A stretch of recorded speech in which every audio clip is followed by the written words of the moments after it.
Alright, hi everybody, hopefully you can hear me. This is Greed. Today I'm doing a small little video about the Perfect Tower 2 and a mini game inside Perfect Tower 2 called Jumble. It's inside the arcade building if you have it unlocked. Now, I've been going over some Steam comments about this game, about how to do well at this game.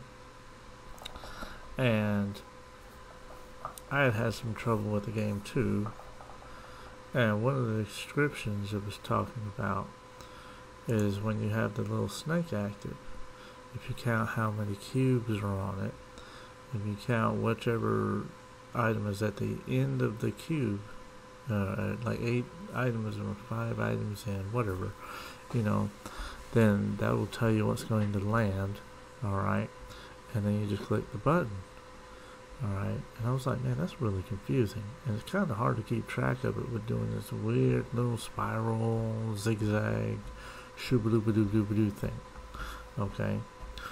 But then I realized, I wanted to know, why are all these things going on in the background? And this is what I realized.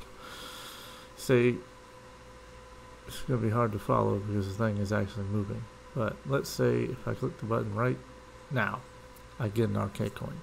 Okay? Now if that makes any sense to you, I'll show you. Whatever is up on that top corner is what I'm going to get. So see, I got a black square, and this continues all the way across. So now I realize this game is actually a lot easier than it looks. It's insanely easy. It just takes a while to do, for one reason: the luck. The luck basically affects which items will show up and how often. Mainly it affects all of these things over here: skill points, tokens, gems, cards, modules, and artifacts. Okay, the lower the luck, the less often they show up. But if you just sit here and wait and let it run and run and run and run, it will eventually show up. Now, the easiest things to get are the resources, okay? Because they show up all the time. All you have to do is complete a row.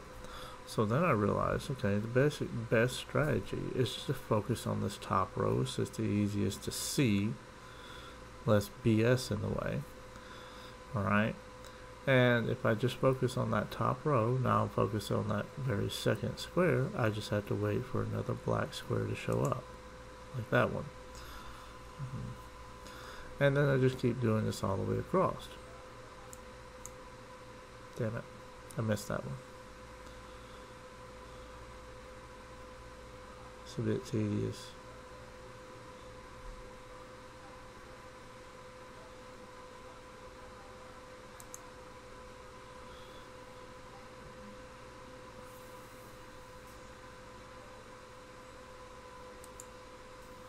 There we go. Now, I didn't technically get anything because you have to have them lined up in a row. So, I messed that one up. It alternated on me before I could click it. It's kind of hard to process two different things at one time. Now, your resources are going to pop up really often. Okay? And these are the most forgiving because you only have to get 3 in a row to get some resources. I don't know how many it does because I've never paid any attention to that crap. Okay. Now, your skill point you have to have 5.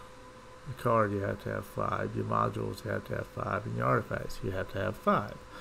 Now, your tokens and your gems you only have to have 4. So you can focus on whichever you want. But just start at the first square, focus on getting that to what you want, and then on so forth, so on. Okay, I'm at the point of the game where it appears that 90% of the modules I have left that I can get are from this game. I don't know how many modules there are in total, but at this point I can no longer get modules from running the tower. I also apparently can't get any more modules from mining asteroids. Now that you know how to run this game, it's probably going to be pretty easy to farm up some tokens for adventure, which is also an interesting game. Alright, skill point is good too, cards are good. I will say, even though I've had my luck up pretty high, I've yet to come across some artifacts. But you can farm those too this way as well. It just takes you a while, unless you just have a whole lot of points. But there you go. That's my thoughts on this. I realized that this game is a little bit easier than it actually seems at first, and there's your strategy for how to deal with it. Anyway, this has been Greed.